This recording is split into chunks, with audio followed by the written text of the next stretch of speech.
What's up, guys? Welcome back to the channel. As you can see, it is kind of just doing what North Carolina does out here. I actually got a little break from the rain right now, but it's been raining all day since yesterday, and it's supposed to be raining for the rest of the week, which kind of sucks. But I figured I'd take this day to go ahead and answer some questions that I normally get about the car. Probably get asked questions about this particular piece of the car about 2 to 3 times a week, and that is the H&R Coilovers. So pretty much anytime someone finds out I have H&R Coilovers on the car, they automatically start just asking questions, trying to find out about the coilovers, because they're probably one of the more expensive sets of coilovers you can get on the market right now for the G8. So people are just trying to figure out, if they're worth that money you're paying.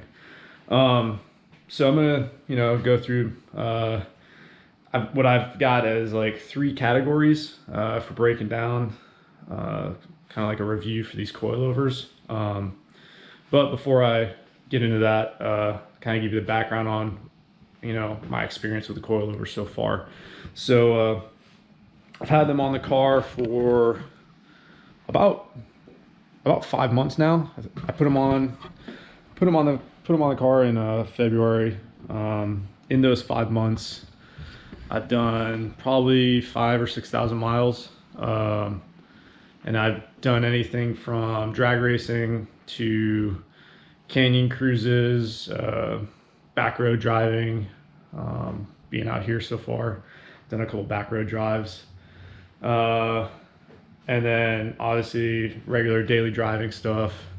And then I also did just over 2,600 miles in a span of 50 hours in the car. So I feel like I probably have enough miles and variety of miles under my belt with these coilovers so far to give you guys a pretty good breakdown. But obviously, if I miss anything that you have questions on, or you want to know more about, just go ahead and drop it in the comments, and I'll answer it as best as I can. So 3 categories. First one is going to be drag racing, at a track drag racing. Second category, I guess I could call it, I don't want to call it autocrossing, or I don't want to call it autocross just because I haven't done an actual road course with it. But probably like spirited driving, canyon carving, stuff like that. And then third category would be your general, like, daily driving, ride quality stuff. So we'll start off with the one I actually have the least amount of miles or time with is drag racing.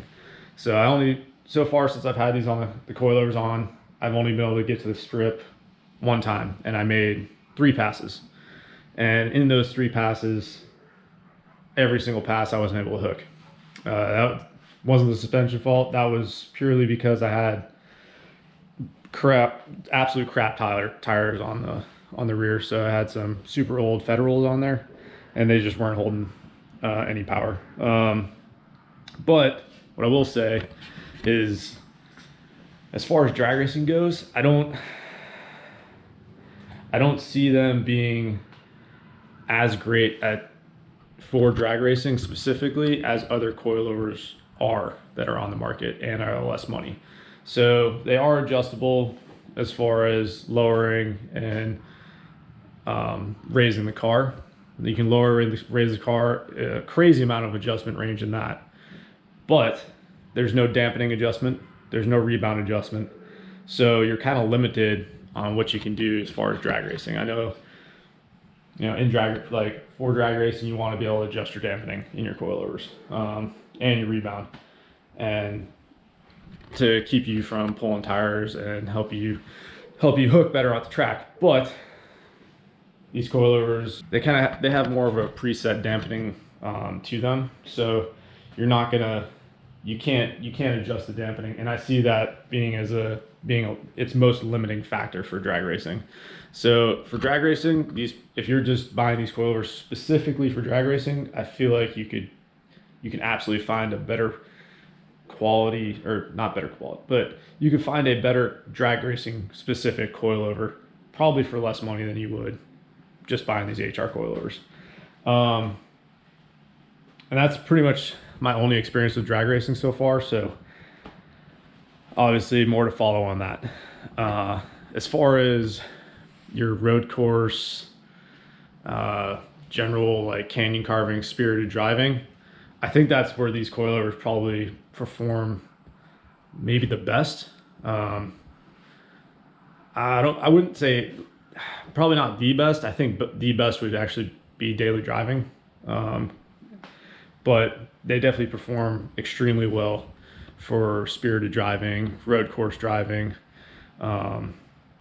autocross. I mean, the amount of grip you get and handling you get in these coilovers is just absolutely amazing. Now, obviously, yeah, I have a ton of complementary suspension parts underneath the car. I didn't just install coilovers at that time. I installed a ton of BMR stuff, super pro strut mounts installed in the car. So obviously all of that complements the coilovers and helps improve that grip and turning ability on a road course or canyon carving or back road driving, spirited driving, whatever you want to call it. So obviously all of that helps, but I mean, the quality of the coilovers is phenomenal. Like it is a day and night difference taking it on a spirited drive with these.